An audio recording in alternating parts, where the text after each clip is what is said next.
Hi guys, for today's video, mai-share ako sa inyo since a lot of asking kung ano nga ba yung mga products na ginagamit ko sa skin ko, sa face ko, ganun. This time, sasagutin ko na lahat. So, start muna tayo sa soap. Actually, ito, hindi ko lang siya ginagamit sa mukha ko. Ginagamit ko siya sa buong katawan ko. Ganito siya kalaki. Kung titingnan nyo, sobrang laki niya, di ba? Pang matagalan na to. Pwede nyo siyang hati-hatiin para mas makatipid tayo and para hindi rin siya madaling malusaw. So, ganun yung ginagawa ko. Pero since ito, bago to, ito na muna yung pinakita ko sa inyo. Tignan nyo yung packaging niya. Sobrang simple lang, di ba?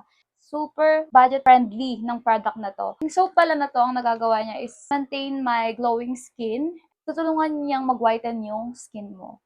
Basta, continue mo lang yung paggamit nito. Itong product pala na to is all natural organic soap. Sa lahat ng mga may skin allergies or problem sa skin, sensitive skin, pwedeng-pwede kayo sa soap na to kasi it's organic, 100% natural. Kasi tutulungan niyang mag-dry yung mga sugat or yung mga rashes kung meron man kayo.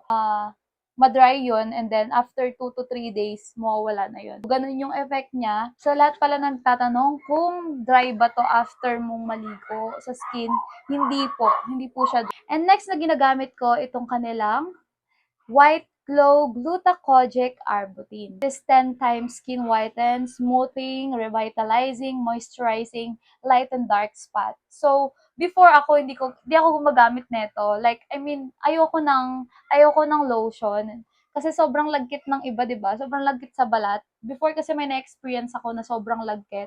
Tapos lumabas ako ng bahay, tapos alam mo 'yun, naglalagkit, ganun. 'Yun, parang feeling ko yung lahat ng mga alikabok pumupunta sa balat ko. So, doon nag-start na na-hate ko yung lotion sa katawan. So, di talaga ako naglo-lotion. But, since nung nakilala ko si White Glow, nagustuhan ko siya kasi sobrang parang watery lang niya sa skin. And, yun, sobrang, parang, hindi ka man nag-lotion, wala siyang bigat effect. Yun.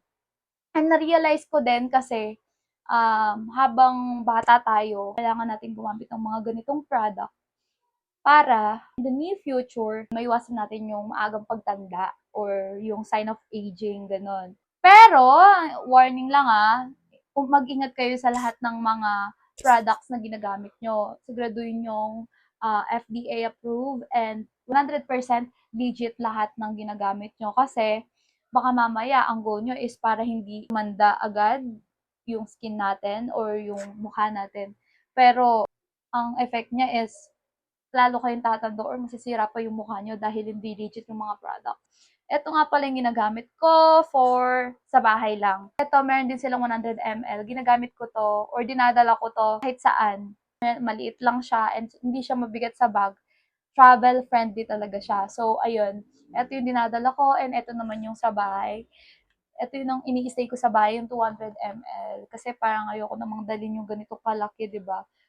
Wala siyang space sa bag. For my toner naman, ito yung ginagamit ko, si White Glow Toner, facial toner. It has glutathione, which hazel, arbutin, kojic acid.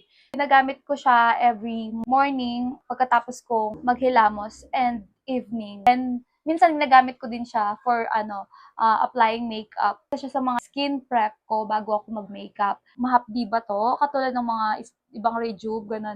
Hindi po siya mahapde since it is alcohol free. So, safe tayo. Safe din yung skin natin na hindi siya masisira or magkakaroon ng damage. Para naman sa day cream, ito pala yung ginagamit ko, si White Glow Facial Cream Whitening Day Cream.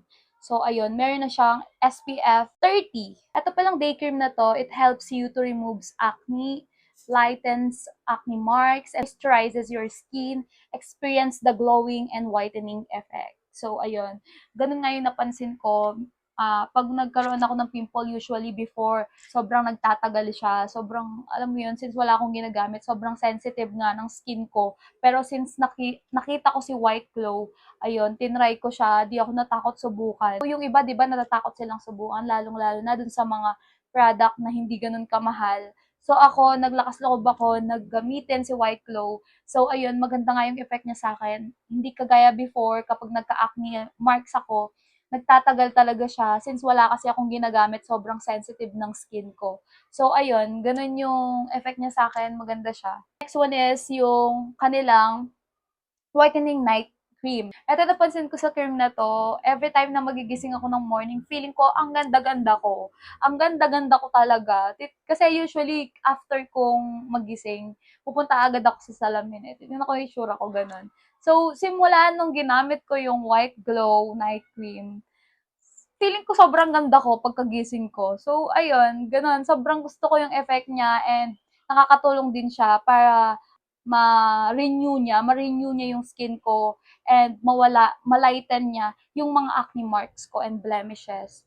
Sa mga nagtatanong pala kung may bakbak epekto, for me wala. Pero I think it depends sa skin ng tao. Iba-iba kasi yung mga skin natin. Baka mamaya sabihin kong wala, pero sa inyo nagbakbak siya, 'di ba? Para sa akin wala kasi hindi na na-experience 'yon, pero kahit hindi nagbabakbak, napapansin ko yung effect niya sa akin na sobrang gandang effect talaga, glowing talaga. So ayun, I super love White Glow. Sa lahat ng mga gustong gumanda, mag-glow, ayan, gamitin niyo na yung White Glow.